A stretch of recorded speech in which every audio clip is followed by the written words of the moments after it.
can a ketchup packet really fuel your run? You may think of ketchup as a humble but tasty topping on French fries, burgers, or hot dogs. But ketchup marketers are proposing a new use for the condiment, running fuel. A recent ad on YouTube from Heinz claims that individual packets of the tomato spread could be an easy, inexpensive mid-run snack.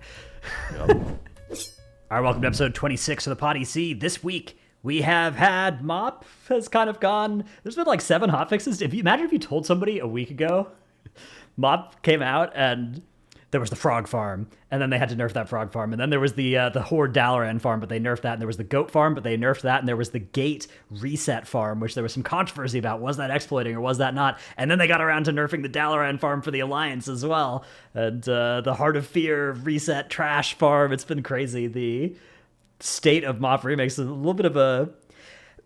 I don't know if this is fair to call it like that indicative, just the fact that there's farms getting nerfed. People are saying like, oh, because the players feel forced to do this, that shows there's a problem. But I don't think that's necessarily fair, because I think people would be doing farms kind of regardless of whether that was a healthy game around it or not. Or people will farm anything, bro. Yeah. There's nothing more like dopamine inducing than someone saying, yo, there's this crazy farm happening and you think you're missing out. And so like you will wade through fire to like get to the thing where you can go farm those things. So it's like you hear that as an MMO gamer and you're like, I'm gonna go do that. I just think it's fascinating that they've chosen to just like, now they're just playing whack-a-mole where they're like, fuck, where are all these farms we did not anticipate? And let's wait for someone to figure it out. And that's always like a really bad mistake to make. I mean, it may be the only thing they can do, but it's not.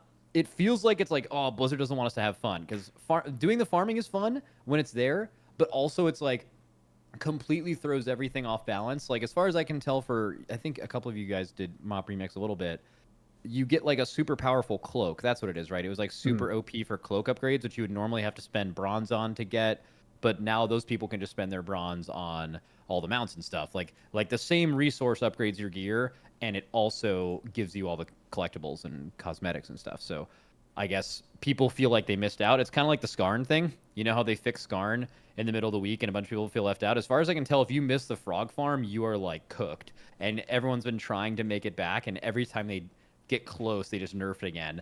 And again, they probably have this idea of like a content pacing that they want to stick to, but at this point, it's so far gone that you might just want to let people farm it out. But I don't know. I don't know what you guys, if you guys have experienced it or what you think.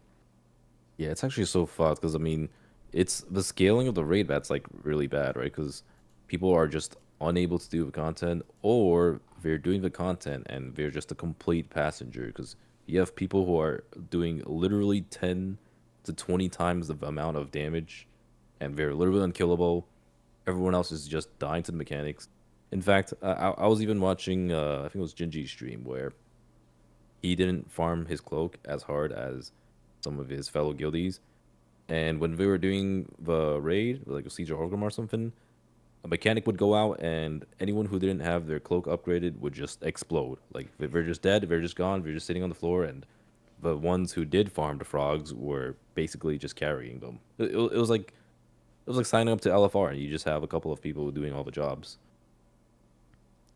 Yeah, it's tough, because like it is reminiscent of the Skarn situation, where it's like the ladder's being pulled up behind the people who did it early, right? Like, oh, you killed the Skarn on time, now you don't have to prog the hard version. Oh, you farmed your cloak with frogs, now you are ahead, and you farmed so much, cloak per hour that people aren't going to be able to catch up to that. I think they've been today, as of the time recording this, which is a Thursday.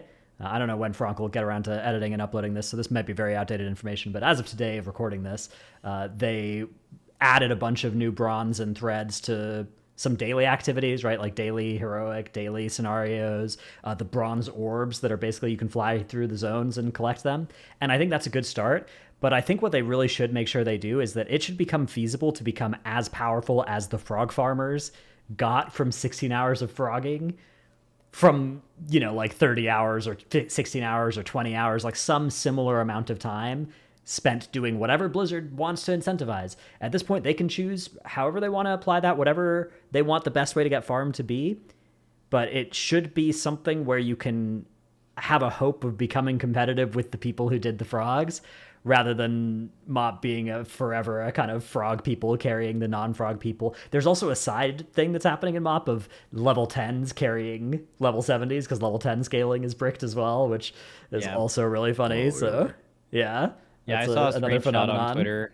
It was like the details bar of like how much more damage they were doing in the second bar. Like you couldn't even see the second person's thing, and they were just like level 13 and just blasting the boss with like no tankers or anything, probably just owning.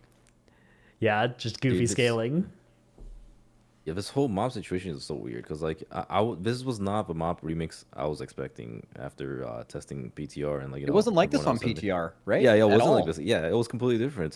It was not what I was expecting at all. I mean, on one hand, it's really cool though, right? Because like a lot of people have been saying it's like super fun. It feels like playing an ARPG. You're playing Diablo 4, you're just farming, grinding like crazy, and then your character becomes giga powerful, and you're just steamrolling through all the content. Interesting. And to a lot of people, that's like super fun, right? Like you're literally playing Diablo, except it's WoW.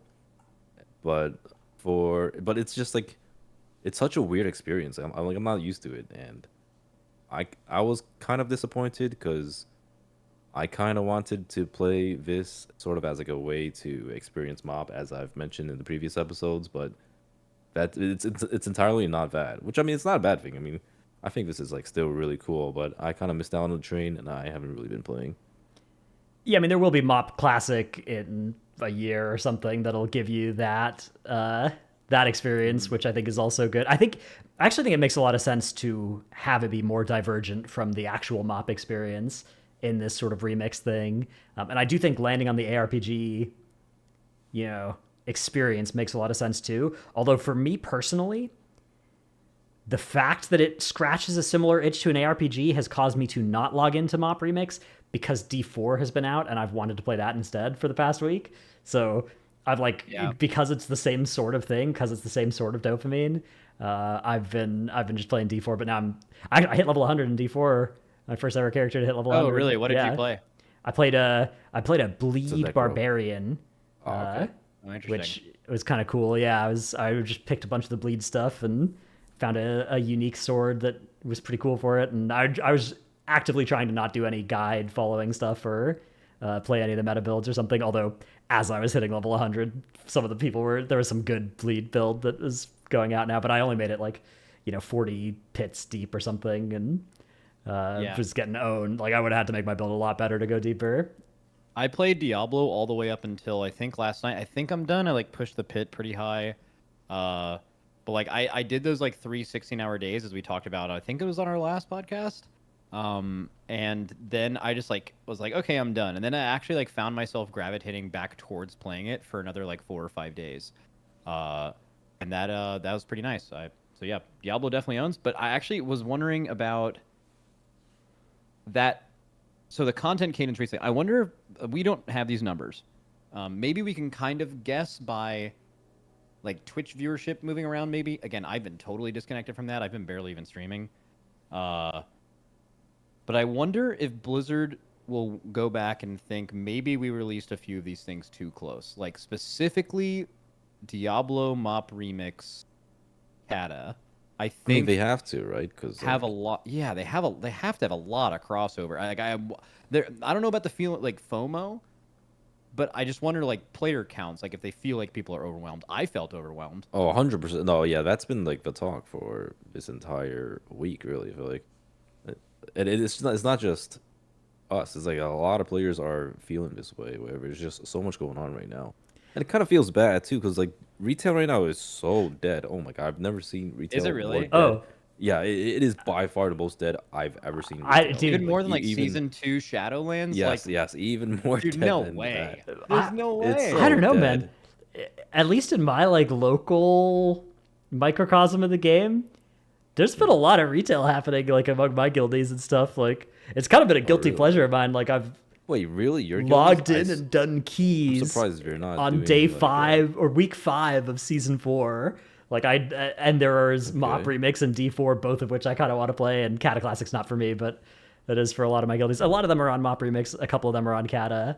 A few of them are on D4. Yeah, I figured your guildies were probably on those. It's so weird though. If there wasn't 3 options, I feel everyone would be doing exactly one of them. Yeah.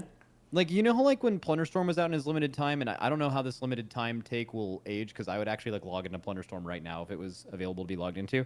But we were saying, like, it's not... Like, one benefit of it being out for only 6 weeks in its limited time is that it's an experience that everyone will be a part of and doing it at the same time, where now it feels like there are 3 experiences and you have to choose one. And I wonder how much that affects each one individually by them all being diluted a little bit like that. To me, it feels like a lot of, like, at least from what I've seen, it feels like a lot of people are playing all these other versions. Like, I've been trying to do LFG keys. I've just, like, been playing my Rusted Druid for fun and bug keys, but, like, there's not a lot of keys in there. And, like, I know all my guildies and my friends and, like, friend circles, they've all been just playing Cato or MoP Remix. Speaking of MoP Remix, I was going to say real quick, people are doing sales on MoP Remix, and it's going up a while ago. It's fucking ridiculous. Insane. Did you guys know about this? Yeah, it's like 2 mil for a seat in Mythic Siege of Orgrimmar, and you're just being carried by some frog. Do you get paid in retail? Yeah, Yes. I think, yeah. Yeah. Bro, You get carried I was by like a talking frog to squad? Yeah. exactly that. Like, I was talking to Twix. Like, Twix has been leveling on Cata too, and I was like, bro, how the hell you're not 85 yet? And he's like, oh man, I gotta do sales on MoP Remix. And I'm like, no fucking shot, you're doing sales on MoP Remix. I mean, But they apparently might be they're making a billions ton of gold, honestly. Yeah, oh, they are making a lot because people, collectors in particular, want that shit bad. Oh, I mean, I they're don't know gonna who the keep buyers wanting are. garage kills too, because Yeah. they need the like horns to Yeah, they're buy just this doing it certain nonstop. thing. If you want to buy the heirlooms and the tusks, you need like 4 or 5 mythic garage kills, I think. Yeah. It's actually ridiculous. That's 10 million gold. That's Yeah. sweet. Wow, what a disaster. I mean, that's peak disaster for. I mean, there probably would have been sales anyway, but like they probably wouldn't have been as extreme as like now. There's just like these people with insane power that will never be reached, and also everyone else that could potentially sell it is farming to try to get to that point. So no one else is actually even offering it. It's like a perfect scenario. That is tough. There's probably also a lot of people who don't even want to farm that stuff. I'd imagine it's probably somewhat similar to the Plunderstorm situation where you don't want to go through that hassle. I mean, I don't know. I haven't really been following it too much. Well, farming is like, again, like when you are farming something that's insanely overpowered and you also think that it's so good that it will be removed, that it's really easy to farm that stuff because you feel like you're getting away with murder like the whole time. Like you're just like constantly happy. Everyone's like happy in Discord because you're just getting super powered. And like you could farm that. Like, I don't know. They should do like tests on humans to see how long you can go in that state. But it would probably be like Olympic record setting levels of time because you're just like, you just feel like you're getting so much for free that you can never stop. But now I bet every other farm feels so much worse than that because now you feel like you're farming, but only to get a fraction of what some other people did. Yeah, it's truly a bad feeling. Like you said, Dratnos, they probably just have to pick something in the game and just be like, all right, the frog farmers have won. Everyone's going frog mode. And if you did not get to frog, is there a cap to your cloak? Are the frog farmers capped or does it infinitely scale? I think it's infinite. I think that's the whole bit with infinite cloak of infinite potential. I'm not sure. Maybe there's some infinite potential. Maybe there's some like asymptotic scaling where you're slowing down, but I'm not sure. That wouldn't even solve it, right? Because then the frog farmers would gain. Well, it doesn't matter if somebody's one-shotting Garrosh by 10 times his health bar versus 2 times. Like, you only need so much. Yeah. Is that how much power they have now? Are they killing these bosses instantly? No, not quite. But like, if you gave everybody a powerful farm, I think everybody could get to that point, and then it would just level the playing field. Yeah. Yeah, the scaling's interesting because the raids on PTR were like really fair. They felt. I mean, we had really powerful tinkers and stuff, but it was without any of the scaling. Like, I mean, we literally hit 70 and just went into the raid with the tinkers we had. There was no farming of the cloak. It was just whatever cloak we had, and it was fine. They must have just been like, okay, we want you to have to farm your cloak for 2 weeks. Like if this frog thing didn't exist for like Mythic Siege of Orgrimmar to be a thing. So it's like a long-term chase goal, which maybe would have worked. Like people would have enjoyed that, but you know. That all gets thrown out the window when it's a chase goal for some, except for the lucky few who were frog farmers, you know. So, also you mentioned like you think retail being dead. You probably have a good read on that because you said you were trying to do LFG keys. I'm pretty sure if you constantly look at the group finder for keys, that is a very good metric at how alive and how dead retail is at any given Oh, point. 100%. Is how many people are listing keys if you're used to like the number that you sift through. If you want 27s, or I guess they're 17s now, 17s, 18s, 19s, like you know what it looks like when how many of those are in the group finder. And if like a new game comes out and there's just like 10 times less, you're like, okay, this game is like there's way less people playing WoW. Yeah, people have been talking about it a lot too. Like whenever I stream, and people are just like, man, retail's feeling kind of empty because like they're trying to LFG and they're not finding groups, and like their friends are playing these other versions of WoW. It is pretty noticeable, the decline right now, and I think the last time it's felt this way had to have been like somewhere around Shadowlands or maybe around Diablo 4 when it first released. Wait, Shadowlands? Yeah, like like season two of Shadowlands 2. Shadowlands. yeah, like season 2, yeah. I thought you meant the launch of Shadowlands, because I was just thinking about how the No, War no, Within no. is going to be kind of on its own when it's coming out, and that is at least somewhat of a good thing. Like, imagine a WoW retail expansion feeling very bloated like this. That would feel terrible. I mean, I think they intentionally are never going to do. They're never going to put like a MoP Remix or a Plunderstorm, or I think even like a D4 season within a month of a WoW expansion, like that. Just, I think they are like if we assume that like I don't know, sometime August and September, Diablo or not Diablo, WoW, the new expansion's coming out. I think the next Diablo season is early August. Okay, so you'll be done with it before you D4 season and then WoW, right? Like and then no that works classic out. stuff. Obviously, no Plunderstorm. Also SOD too. That's another consideration now for release, because they did say that they were pushing P4 back because I forgot about Season of Discovery like completely. Yeah, that shit's been Omega dead as well, because like so many reasons. But SOD is at an all-time low right now. People are like super discontent. They're trying to like contain the discontent, but obviously Cata released, and they said that P4 was gonna be pushed back because they wanted to make sure it's like super polished, and obviously like P4 is the level 60 content, so they gotta nail that one. Wait, was it supposed to come out soon and they're delaying it? Well, no, it's like normally like what? I think it'll be coming out in months like the next couple of weeks, probably, right? Yeah, if it was on No, their but original cadence. if it was that cadence, but they made a blue post or something saying Yeah. specifically that it was gonna be a little bit later. Okay, so normal. it's delayed. Okay, so that, I mean, that's probably, man, could you imagine if Season of Discovery was coming out in like 2 or 3 weeks? I just feel like, man, it's crazy how much everything, and maybe this is something to be expecting over the next couple years. Like, I know they haven't confirmed their like 18-month expansions, but like, I feel like it kind of seems like it is, because why are they releasing this next one so early in the year? Why did they cut the raid from this expansion and just release the next expansion in normal November time rather than like push it all the way up into summer, which is what they're doing, right? Like, I really wonder, because like the question is this, right? If you were trying to do too many things at once, and I know the classic and retail team are two different teams, but like even within just retail, is there quality concerns when you are trying to increase the total amount of content that you're putting out, right? If they're doing 6-month or 18-month expansions, that looks exactly like this expansion, except at the end of the third raid, there's just an expansion in 6 months instead of like 9 months. And I don't know. We're getting more content ever in a 2-year period. What they also did in Dragonflight was you don't just get a raid, new Mythic Plus dungeons in a PvP season, and then 6 months there's a new patch. There's a 0.0.5, there's a 0.0.7, and those have significant content. One of them had a literal new spec. One of them had a new island. They have obviously a lot of class reworks and stuff, but like clearly there's more content throughout a patch. I wonder if they're going to be able to keep up the amount of things they did in Dragonflight through the War Within and potentially have that shorter time frame and actually do it well. Because that's kind of my concern with everything happening recently. Like, is it MoP Remix? Like, you could conclude that MoP Remix was kind of unpolished from its current state, from how people are handling it. Maybe I don't know about Season 4, but I remember Season 4 released in like a pretty buggy state. Like, there was constantly a lot of problems. You're not used to seeing that. It wasn't the case last Season 4.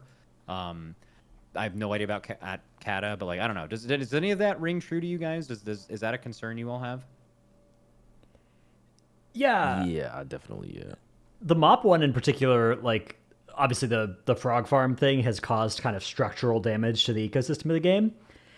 the season 4 launching with, item levels bugged and crest bugged and being able to upgrade your legendary bugged and like all that stuff, like that was annoying during those weeks. But at least it didn't like cause long-term damage to the ecosystem of that. Well, I mean, we're only saying that because it's season 4, but it would have absolutely if there was a regular season damage. That would have been exactly. I mean, but if it was a regular season, like they would have had to fix it, which they would have had to fix it. That would have been a more like there would have been much more pressure on them to fix it quickly and to like roll back any places where people got advantage or whatever, or find fixes for if people got around the upgrade system like they could in season 4. Maybe people would just get away with it, or maybe people get banned. I don't know. It would have been ugly for sure, but it didn't actually matter for season 4, really, right? Like none of that. None of the things that were annoyingly bugged at the start of season 4. There may have been players that experienced those bugs and were just like, okay, screw this. This is stupid. I'm out of here. But aside from that, there was not any damage to the game in the same way that MoP has been damaged by having the bronze and the threads not be properly calibrated and all these different farms and stuff. So I don't know. I mean, I do share the concern of, are they going to be able to sustain this cadence of content without having a quality drop?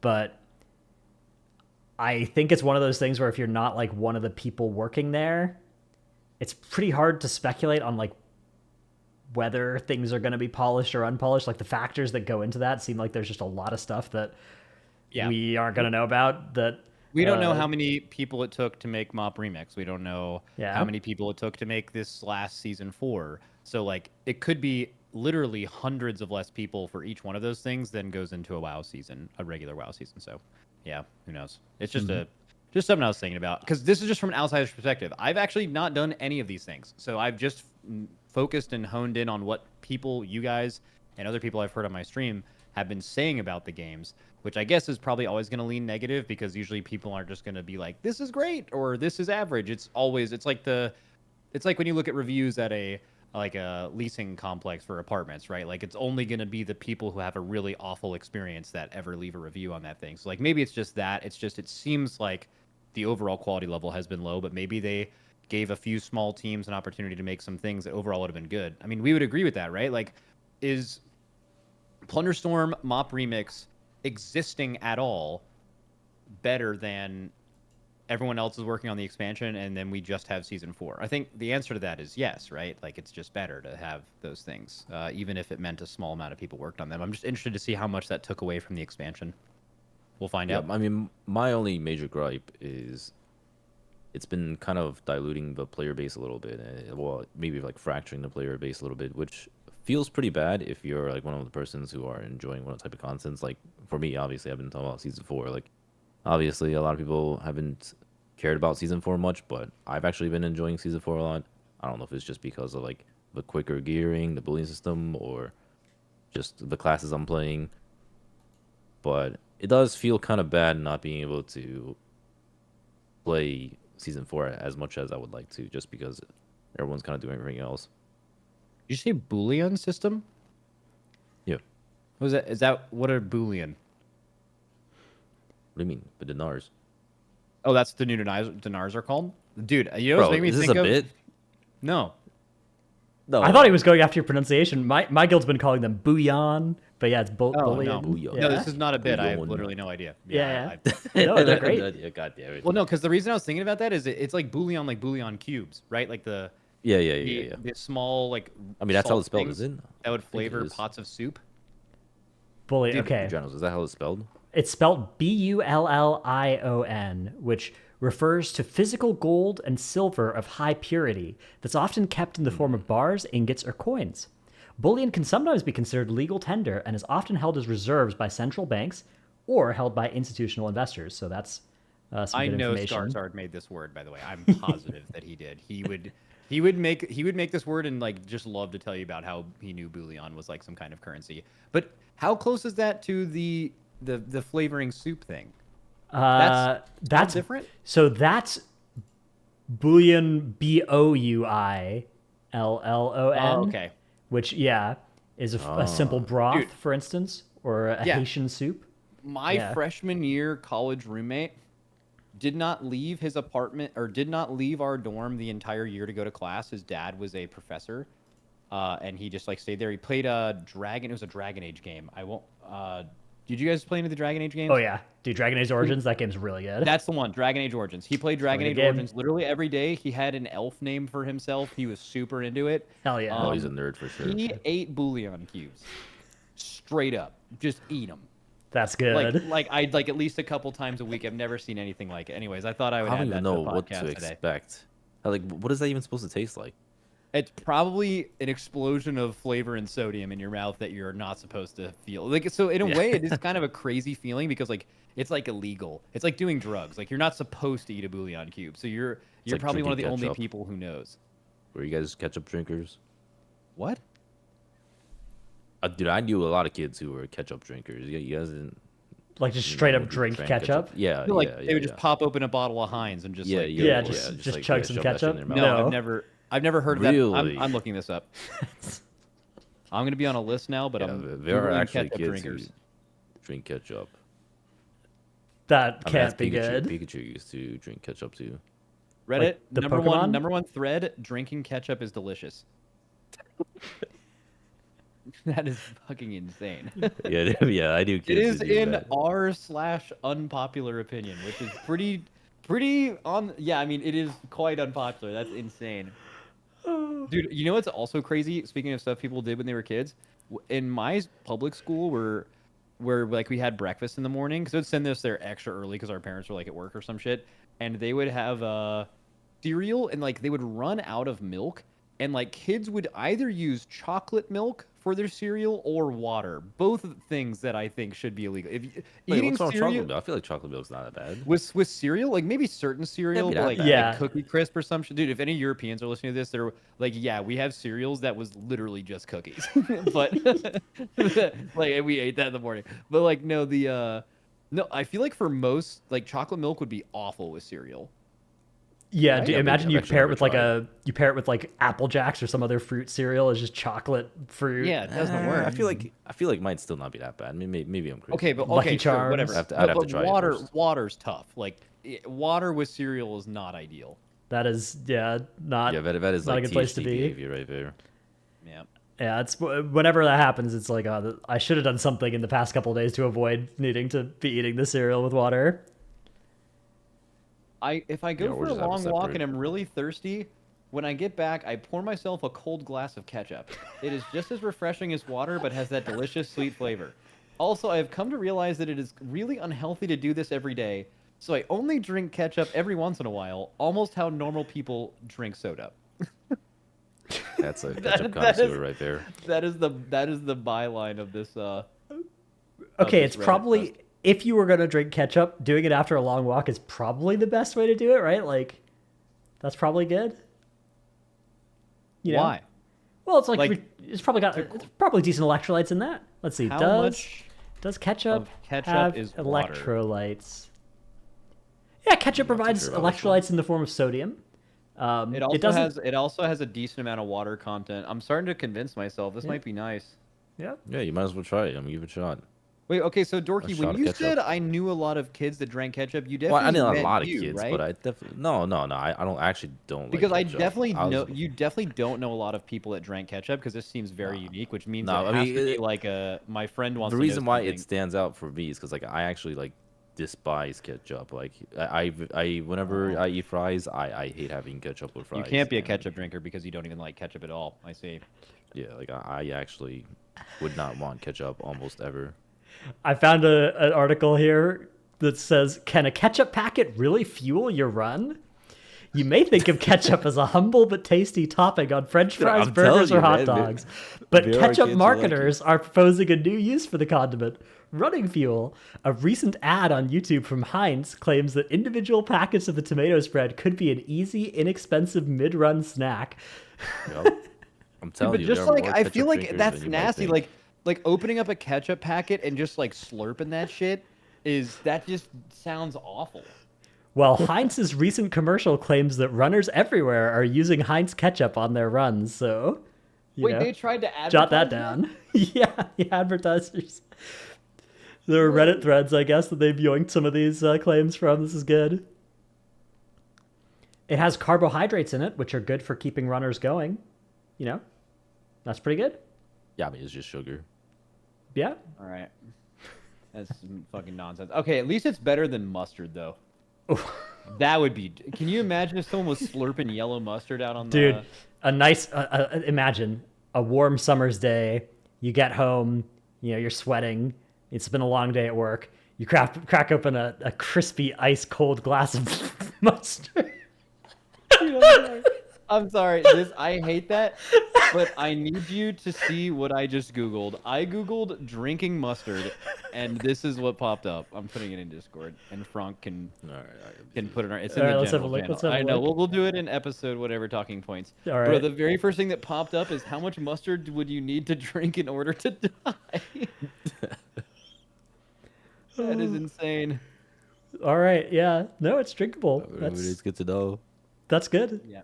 It is drinkable though. No one's questioning to drink it because mustard is significantly worse than ketchup in every way. You'd ever want to know that, especially yellow. Oh, I don't like mustard anyway, so that's good. Yeah, yellow mustard is vile. This is vile juice. You don't want that.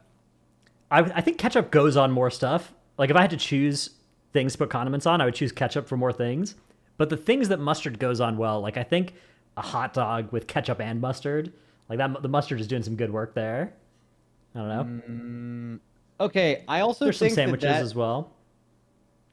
I think people overdo the hot dog thing. Like if you go to like a cookout with like your uncle or something and they're making hot dogs, like your uncle would like get ketchup, mustard, onions, relish.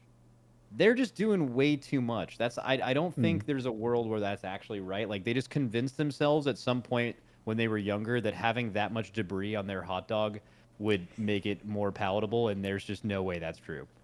It takes the pressure off having to cook the hot dog, right? So you just put a bunch of other flavors on it. That's all that everybody can taste. Oh, speaking of that, have you guys tried boba? Do you guys know what boba tea is? Yeah.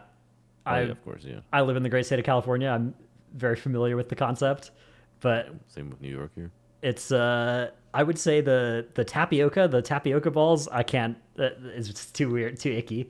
But a lot of boba places, really, yeah, man, they're icky, man. It's I can't, weird. Yeah, I'm the same way. I can't. I would rather just have regular tea. If I don't like it's basically just tea with debris in it. Right. Like different kinds of debris. Well, it's milk tea specifically. Yeah, but okay, so you can go to a boba place and they'll have good items on the menu, but any of the ones with tapioca in them, icky. Yeah, people get aloe in them too, like that stuff you'd put on your knee after you got a burn. Yeah.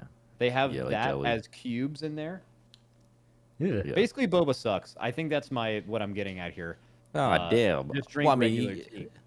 Yeah, that's true. I mean, but I mean, like, just the milk tea itself is usually really good.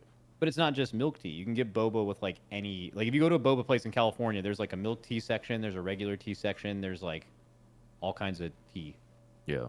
Milk tea's like its own thing, I think. It is kind of its own, but it's like the core part of it. Can you drink milk tea on runs? I'm sure. I mean, I'm sure anything is a fine answer for that, right? I guess the question of like what's the macronutrient content of boba?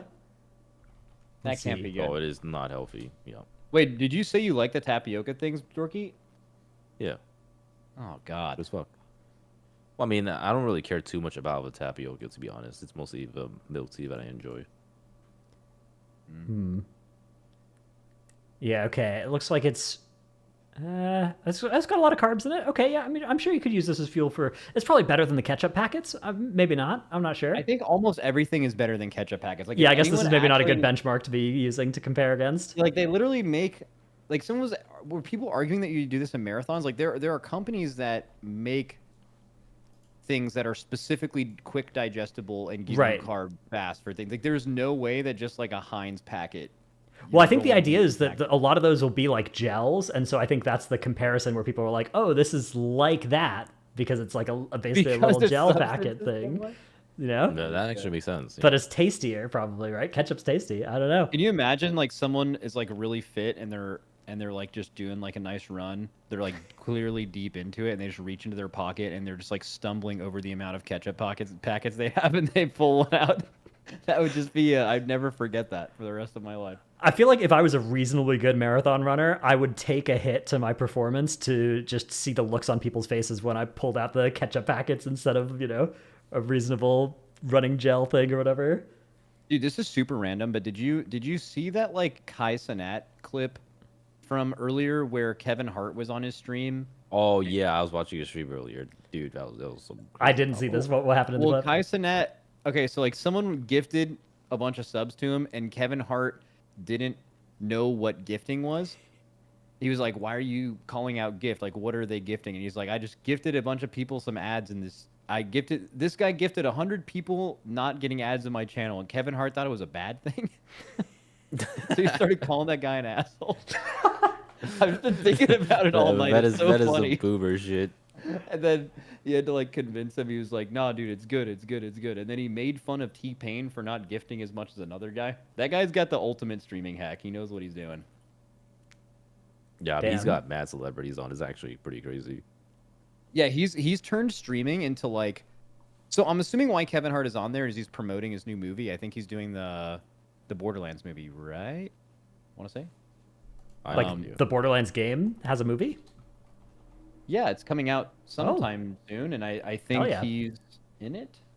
But I see. Yeah. Okay. Borderlands 2024. Kevin Hart. Yeah, he is in it. Okay, but so like for a long time, people went on podcasts or they went on Hot Ones or Hot Ones or a late night show, and they every time like stars have movies coming out or an artist has an album coming out, right? They would go promote those. Their big corporate overlords would make them promote these things for months leading up to the release to like give it publicity and market it. And people are now using Kai Cenat's stream for that. I just think that's fascinating that like a Twitch stream has become a spot to do those things, like all these very official things that have happened for a long time. It's just hype. It's hype for the culture, for the Twitch culture. Yeah, I mean, he's one of the first to actually make it into mainstream. Like, I think Ninja was kind of in that space when, like, 5 years ago or 10 years ago or something, he would be kind of like the mainstream streamer, right? Yeah, how did that stop? Like he was like my grandparents would know who Ninja was, which is crazy because like in America it's like kind of hard to imagine that. Like that's true with Faker in Korea, and like probably like pretty much nowhere else in the world is like a maybe someone in the comments can tell us if like in their culture a specific esports person is like that famous, but how that happened and then how it all went away. Like those kids that were all into Fortnite, they're still gaming, right? Like how did that fall off so much? I'm sure there's like videos studying that. Not like him as a streamer, but like him as a famous gaming personality, Interesting. Fame is fickle sometimes, right? It comes and goes. I guess if you're not like, I think even if you're one of the top A-lister celebrities, right? Like you could kind of just fade into obscurity randomly. Well, maybe it's also because like the rise was so, like it was so fast and it was so out of nowhere. Like it was a time when a game popped off harder than any game ever has, at the same time as like kids were all watching Twitch for the first time, and then he happened to be like the #1 streamer in that section as that happened, and then it just exploded. It was just like a nuclear reaction, right? Just instant. And maybe a rise that quick and that fast is never bound to sustain, I guess, and then maybe that just led into other things.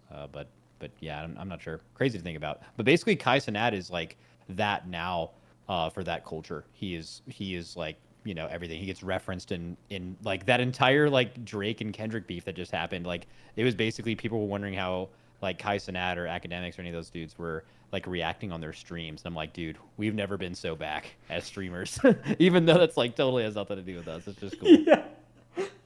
I don't think there were too many people sitting around for my take on the Kendrick and Drake beef. Us and our coworker Kai, right? Like all of us, we're kind of all on the same. Yeah, we are all streamer.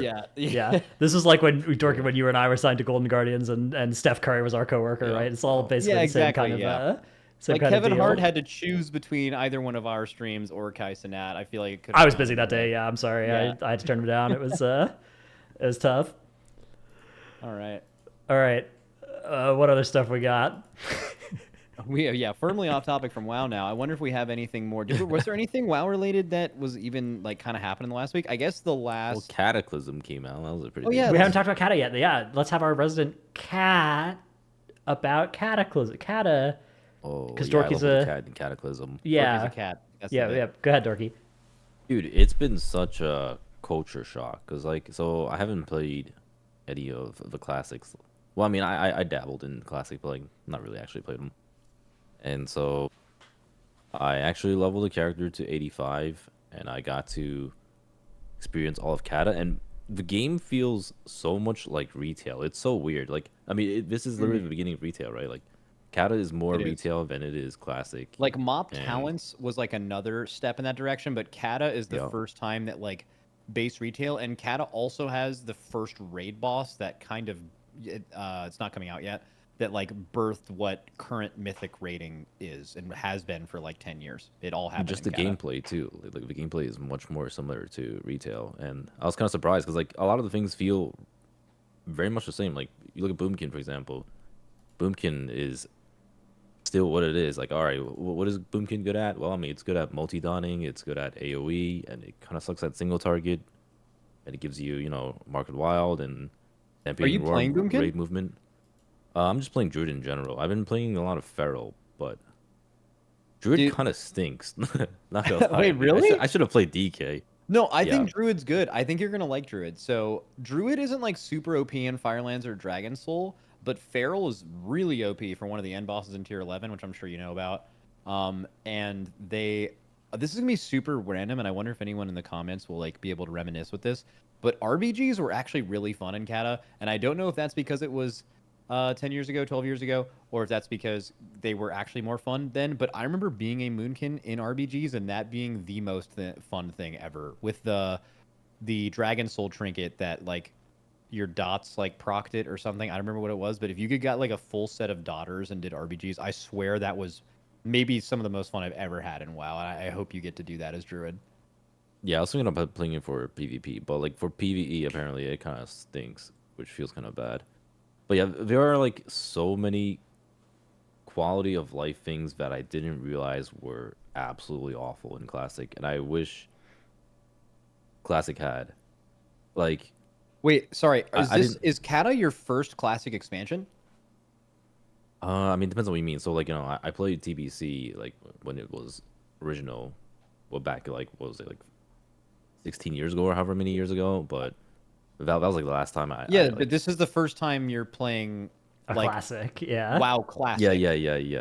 Okay. I leveled to like like maybe like 10 or 20 in some of the other classics, but like this is like my actual first Yeah. classic that I played. So you're getting to And feel how some of the old stuff felt without quality life. yeah, there are so many things that just feel awful. Like I didn't know you couldn't even inspect people until you got close enough to them. The runbacks are awful. Like even Kata, I was like, wait, what? There's no runback in Kata, and turns out like it was all the way until Legion where runbacks started to become Didn't you? a thing. Don't you release and you start outside the instance? Yeah. and Yep. Fly You have to back fly into the back instance? into You the have to fly instance back door. in. That's Yep. crazy. Yeah, that's wild. Yeah, and even though it's only been like, what was it, like the beginning of this expansion, cross faction is like such a game changer. It feels like we've had cross faction forever, but like not having cross faction, not having cross realm, those two stuff feel so bad. Kind of wish Yeah, Classic actually had that. that one's interesting because I think the like releasing outside of dungeons is universal. Like they could have made that change back in Kata and people would have been like, "This is good." That being said, I think the cross faction stuff is just a 2024 thing. Like for example, if they removed faction gameplay in Kata, I think like WoW might have died. Like I think back then. Well, that but would have not for the mattered so classic much. version though. Like back then, Oh, yeah, sure, but yeah. I just meant back then. But for the yeah, classic version, you could do whatever. Why do you have friends on the other faction that you want to play with? yeah, because I'm playing on Alliance right now, but nobody plays on Alliance, and like everyone's playing on Horde. It actually feels really bad. But yeah, also like loot too. I didn't know you could just like roll on loot. Like if there's a cloth piece that drops and you're a plate user, you can just roll on the cloth piece. And there's also like no. Well, I guess there's trading later on when you get to like raids or heroic, but you actually Is can't even there? trade the loot. Yeah. Is there trading? It's just master looted, right? Well, no, as in like if you roll in on an item and it's like, oh, I didn't actually want it. You can actually still I don't. have that 2 hour trading grace period. I. I mean, I don't remember that, but maybe that is a thing. Actually, no. I think that was a thing. It's a thing currently. Oh, it's a thing. Okay, yeah. Yeah. But yeah, there's actually just so many clunky little things. Like it's so weird because I feel like I'm playing the same game, just with all these extra little clunkiness. Like when I'm playing Feral right now, combo point is attached to your target. Oh And that yeah, was so that was disorienting. huge. I'm That like, was man, this is huge. awful. Yeah, that and shred, you have to use it from behind the target. So I'm like Yep. constantly Yep. having to Or else sit you behind have the to target. press. That is Is it awful. mangle where you're in front of them and? Yeah, mangle or claw, but claw is dog shit. And Yeah. I have so many buttons, but at the same time, I don't feel like I have that many buttons. Like I have so many filler stuff, like there's just all these different skill points that are on my skill book, but I don't actually use them. And it's so weird keybinding stuff. I don't know. It's been such a culture shock playing Classic for the I first think time. one thing that's going to be really interesting for you. Are you planning on tanking at all? Oh, dude, I don't know because Feral off tank is supposed to be insane. It's the best off tank, but tanking is so fucking boring in Classic. Yeah, so that was before active mitigation. So Yeah, there's no active mitigation. It's what do you even do? You just stand there, right? You just get healed and you have Yeah, the cooldown. So that's I think going to be the biggest shock for you because most people, if you guys are listening to this now and you didn't play in Cataclysm, every tank currently has a form of active mitigation. Like Paladins have Shield of the Righteous, something you keep up. Demon Hunters have Demon Spikes. Warriors, I think, Shield Block's probably the best example of what active mitigation is supposed to be. You have that across. Brewmaster's a little different. Blood Decay's their health is kind of their act. I guess technically Bone Shield. It used to be, have you death striked recently? That was, you had a flag that was death striked recently, and then that would count as active mitigation for the mechanics that looked at it. Yeah. Yeah, because Blood Decay is super weird. But yeah, back then you had nothing like that. Actually, I think Warriors have Shield Block. Warriors or something? Warriors are the only ones. They've kind of always had that. Mm-hmm. Yeah, but they're the only ones. And then it was MoP when I think they gave Druid Savage Defense, and they basically made every tank. Is it even MoP? I heard it wasn't even MoP where they started having active mitigation. So Monks got there, and I think Shuffle was considered active mit, which is super funny because that's just permanent. It's the most passive thing ever. The most passive thing Even ever. in Legion Ironskin Brew, you had 5 minutes of Ironskin Brew or something on your character, and it was, that counted. So that I think active mitigation is on every character. Yeah, that's when they gave Savage Defense, which was Druid's active mitigation until Ironfur existed. So I think that's when it is. But yeah, if you're looking at tanking, that was when, and I think that's why currently. You guys know there's a little bit of that stigma in raid. People will still refer to people as main and off tanks, and also there's the stigma that tanks are bad. Tanks are really I think that all stems from back then. You could have just absolute buffoons playing tank. You just it was so much easier. It would be like playing a tank now, but the only thing you could do that could ever matter was pressing Barkskin survival instincts, and that's it. No other part of your character do you have defensive agency, which is just a joke, right? You're just asking to be healed from people. But yeah, that was tough. MoP is where MoP is the best tanking ever is in the game. It's not close. But Kata was pretty tough. Dude, I was looking at Frenzied Region. I'm like, wait, this is a 3-minute cooldown. What the fuck? I didn't know that. That was such a was that always like that? I actually didn't even know. I can't wait. Oh, sorry. Go ahead. Sorry. I was gonna say the rotation of Bear Tank is you literally just you keep up lacerate, you mangle, and you press maul occasionally. I think that's all you do. It's this tank gameplay is complete dog shit. My God. That's right. A Classic is just full of all these things that are really bad that they fixed, and then you go back and it's bad again. And everybody's this kind of sucks. But a lot of the DPS actually play really well. I've been hearing how Fire Mage is fucking amazing. Fire Mage is apparently because this was the expansion where Fire Mage came out and they nerfed combustion 30 times before it became reasonably balanced. Yeah, they also get a nice legendary, and they hard carry Spine of Deathwing and all of those things. But that's was that Arcane Mages or was that Fire Mages on? That was Arcane. Yeah, it was Arcane. Oh, Arcane. They had all the burst for the little wound. Can't believe that boss exists.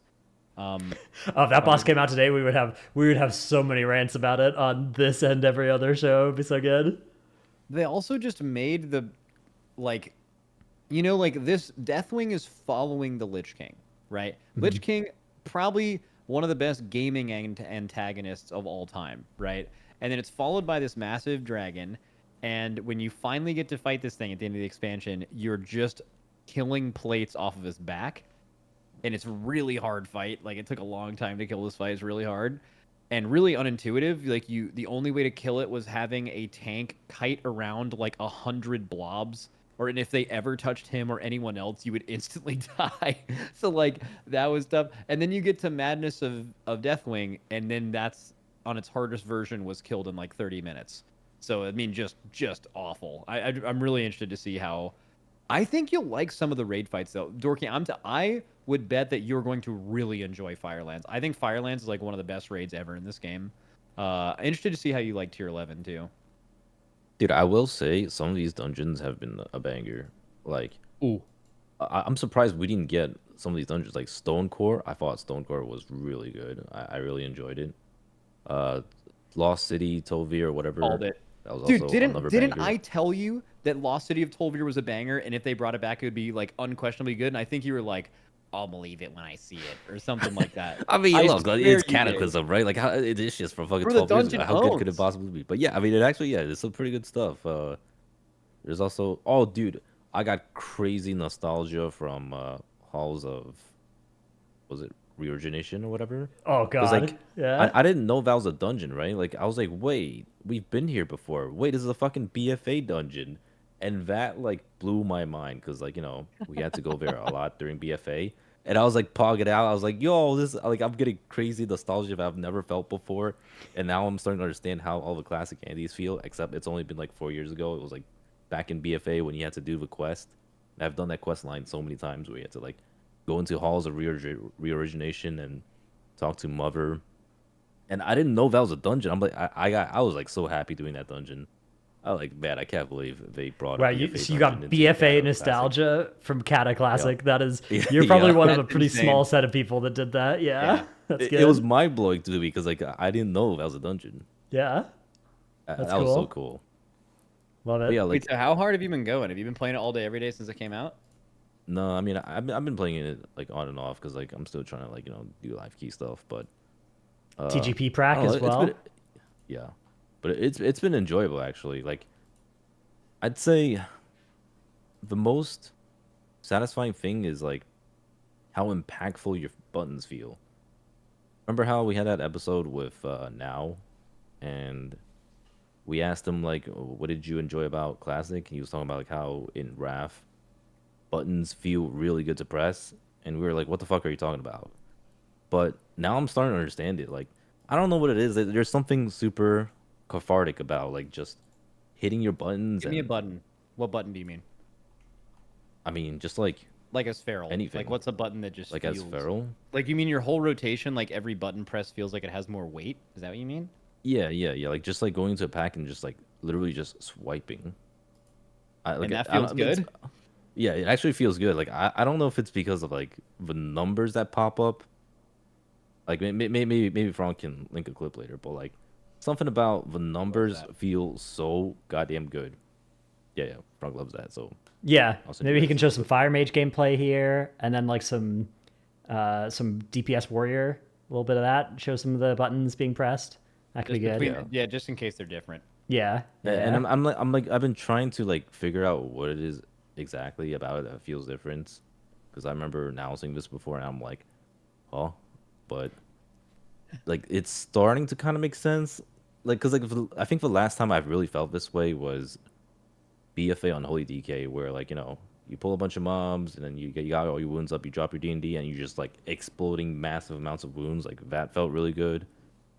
And yeah, I don't know. I mean, I'm sure there are like classes right now that feel that way. Like I would imagine Red Paladin probably feels that way right now, but I don't really get that feeling as much with many other specs. Like I know right now when I play Boomkin or when I play DK, it doesn't feel as great. Although I have been playing Havoc this patch, and Havoc does kind of hit that Havoc feeling a little bit. I think Monk on the alpha feels that way too. You feel like a machine.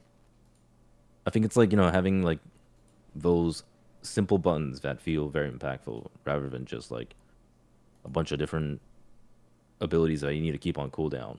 Also, I will say like something about old sound design. Some of them are amazing. Because like I completely forgot about this. I remember like when I was hearing the druid sounds again, like swipe and stuff, they sound so fucking good. Yeah, there's a bit more like punch to them, right? Yeah, there's more punch, and like Moonfire too. It's got that like that thickness to it. You know what I'm talking about? Like it's like you just like hear it. It just like so strikes. thick, I don't know what it's about because like I remember I think it was like around BFA when they started to change druid sounds. When they changed it for the first time, I'm like, what the fuck is happening? Like, is my game bugged? Because like I didn't know they changed the sounds, and I thought like something was wrong with my game or like they patched something, and it felt Base so bad. boosted World of Warcraft. Yeah. Yeah. And it turns out that it was just like one of the changes they made, and like I swear some of the old sound designs were much better. Like I don't know if you guys feel that way about any of them in particular. No, but playing Lost Ark made me realize how important sound design is to a game. Super random shout out, but like pressing buttons in that game because of the sound feels incredible, and that's the best I've ever experienced it. I think D4 does a pretty good job of it as well, where like Yep. a lot of abilities D4 just have is like really a good. crunch to them. Yeah. Yeah, some of them are like super weak now. Like some of them they've like modernized a bit and probably makes more sense, but I kind of missed some of the old ones. And Druid has a lot of those. All right, let's move on to our Patreon question for this week, which comes in from Broden that says, "What if every class had only one or two class agnostic defensives on a short cooldown in response to the defensive bloat problem? I followed and tracked your issues with defensive bloat and can very much empathize. That said, I do somewhat like the idea of DPS actively pressing a button to mitigate big damage windows in raid and particular keys. Some classes are just inherently tanky, and some classes have many tanky buttons, but I think it's fun to have a button to press to mitigate damage in a given scenario.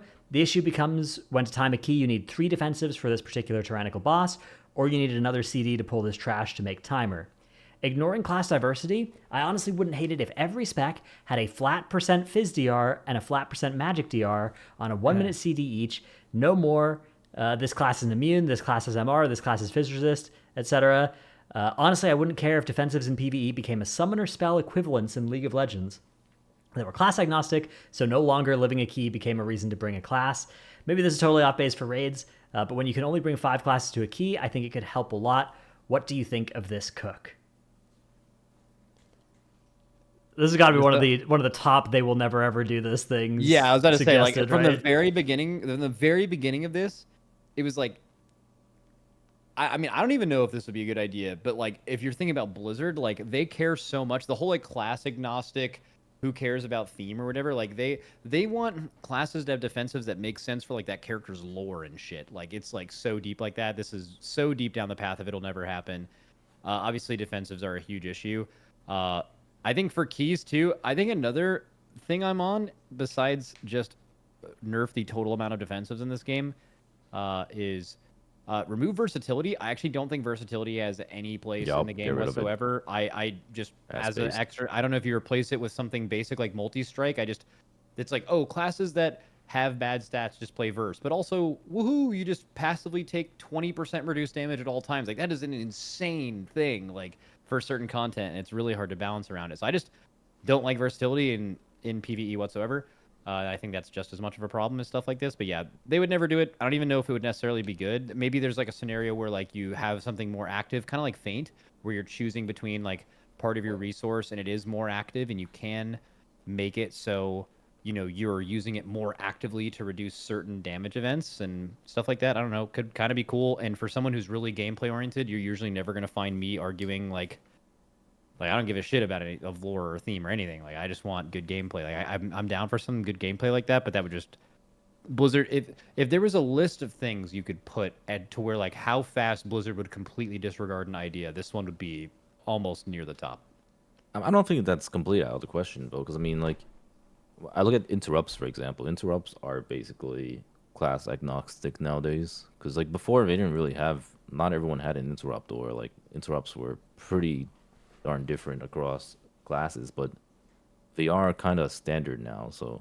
But, yeah, I mean, I also don't think it'll be a thing, but I wouldn't completely put it past them. Speaking of that, before you finish that thought, why do priests not have an interrupt? Priest healers?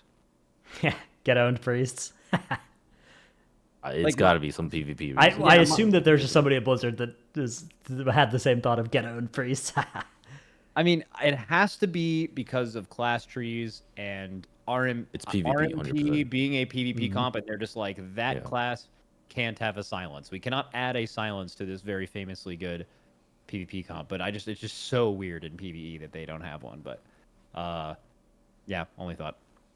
I mean, Demolocks didn't have one too before, right? Until they made the pet stun an actual interrupt too. Mm-hmm. Yeah, for a while that was really obnoxious on like non-stunnable mobs and yeah. I don't know. I think it's a cool idea, although I don't actually think that it's bad that some specs, like I think if you look at some of the most iconic abilities in the game, a lot of them are defensive, like Bubble, What do you mean? Ice Block, are, Cloak of Shadows. So I guess these are, a lot of them are immunities, but these are like pretty iconic and fun buttons. I don't think my problem with defensives is some of those, even some of the ones where you're like, oh, this class has this, like that's really great. For me, it's more like the bloat of the kind of, oh, and you've also got, a 20% DR on your mirror images now, and you've got like why does mirror images have DR? All of these like little extra bits of defensive, and some specs are now up to like, you got 5 buttons to press, a 20% DR, 30% DR, a shield, and a block, and a mass invis or whatever, like, or greater invis, all the huge DRs on that. But I don't think that the answer to that is to like take out all of the class stuff, including the most powerful ones of that. I think the answer is to take out the least powerful ones of those defensives from the classes that have like more than all the other ones. And completely agree. Then you've still because I do agree with what Broden's saying here, that it's good to have a button that you press to mitigate big damage windows like that. That is what defensives are good for, and we don't want that to go away. We just don't like what having 5 defensives does to incoming damage patterns and to the game. So, but that it's definitely not a case of like we don't want DPS to have a button they can press to live stuff. We just don't want all incoming damage to be expected to be mitigated by defensives at all times. I think he's on something. It was fine before, right? Because like you look before. Like Shadowlands defensives, BFA defensives. Shadowlands, BFA defensives felt more fair. Yeah, I mean, there's always classes that like just have that immunity and good things. But like, I think one thing that he's close to is, I think like let's take a class like Shaman. Like Shamans have Astral Shift on a 1.5 minute cooldown or 2 minute, and it's stronger. They have the ability to spawn Earth Ellie for a minute in raids and get 30%, 15% extra health, something like that. One of those two things. And then they also have the ability to like have Onk, right? I think that right now is a weaker defensive class. I think that level of defensiveness should be the target. I think that level of defensiveness should be enough to feel comfortable in the game, and pretty much any class that has like 2 or 3 more defensives than that should just have those significantly nerfed or removed. I just think that defensives are there's just too much in quantity, and that should be enough. Moonkins, right? Like, well, Moonkins are weird because the whole like I hate the whole argument where you can just go bear form. Like that's an awful argument. Yeah, that one's so bad. It's so bad. Yeah, but like I don't know. I'm trying to think of another class like that where it's just like have a nice little 20-30% thing, maybe have a little bit more, and like that's good. 2 buttons or something. I don't know. Yeah, like Dev Evoker's kind of like that. Yeah. What do they have? Obsidian Scales Renewing Blades, perfect. Which doesn't really count. Yeah, Rescue Shields. Zephyr. Well, no, but they also have like all these other stuff on top. That's the problem. Like what? Dev? No, it's got Rescue Shield, Zephyr, Rescue Shield, Zephyr, and But okay, we could count those sorts of things for Shaman as well, right? You got like, can you still get DR and Ghost Wolf? But personally, I find those to be a little bit more Ghost Wolf problematic. DR, and you technically have Nature's Guardian, which is very sweet. Oh yeah, very good button. I think there are just like too many little stuff, because like if you look at Priest, for example, like a lot of people are misled by Priest defensives, right? They think like, oh, all Priests have is like DP and Disperse, right? But in actuality, they have Fade DR, Flash DR, they have Mental Fortitude, like all this stuff adds up so much, and they just have like a bunch of passive healing from all their dots and stuff, and I think that's kind of like more problematic than all this stuff, because it's tough. Yeah, because people hear us make this argument and they're like, oh, you want everybody to feel as bad as Shamans do in current content because of how little defense they have. It's like, no, we want the content to be the kind of content where shamans wouldn't feel bad because they only have these, Correct. these few buttons, and then we want like a everybody to chicken or have that egg. amount. The way that damage happens in the game right now is a product of the amount of healer cooldowns and defensive cooldowns we have. It is chicken before the egg thing. It is created for what you have. Content and damage patterns would look differently with less of those buttons for sure, and healers would feel like they matter more. In fact, that's like one of the things I see on Kata. Like when you look at Kata meters, the healing meter is like drastically different from retail. Like you just have the healer with like a bunch of HPS shown, and then like everyone else is just kind of down there ish. And it feels like healer is more of a popular role in Kata than it is in retail. You can look at raid healing and like just look at the way that raid damage is happening to a grid or any kind of UI based health or raid frames, and you just even back as far as or as close as Shadowlands, and it's like just way better than Dragonflight. Like Dragonflight is the outlier. It's not like this has been like this for 10 years. Like it is literally Dragonflight made it like this, and they have to change it. Man, we do actually podcast about this just every time. In our defense, this was asked as a Patreon asked as a Patreon question, right? If there'd been a Patreon question about mustard and ketchup and stuff, we would have gone all episode without the defensive talk. Absolutely. So we nearly escaped without it this time. Yeah, I think this amount of self healing is way too much. No shout out Ketchup. Ketchup sucks. No, ketchup's good. It's just not good to be drank on a run. Ketchup has like a really high approval rating. I feel like mustard gets dunked on by ketchup in like just a straight up 1v1. People hating on ketchup. Hating on ketchup is also a common thing, especially like ketchup on a well done steak or whatever. Like there's Oh, that's insane. There's and I don't know. I just feel like you don't even taste fries anymore when you're eating fries with ketchup, or like it's just way too overpowering. What kind of taste is it? It's just salt. Yeah. Yummy. I mean, it's like tomatoey, salty. Like, but the thing is, like, salt isn't supposed to taste just salty. Like salt is supposed to bring out flavors, right? True. And ketchup just takes over flavor. It's completely different.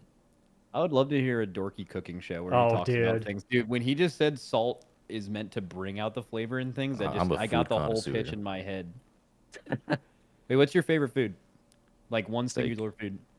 Steak? Do you use ketchup on it? Or no, you hate ketchup? Hell no, what the hell? Yeah. Do you put anything on a steak? No, not really. I mean, unless it's like a nice sauce, but generally just plain old salt and pepper. I wonder what your success rate is going to be if you ask everybody whose favorite food is steak whether they put ketchup on it. I bet you're going to get close to 0% saying yes. Yeah, but you earlier said you tried to use that as an example of ketchup isn't always great, and then you picked something where ketchup is ridiculous on steak.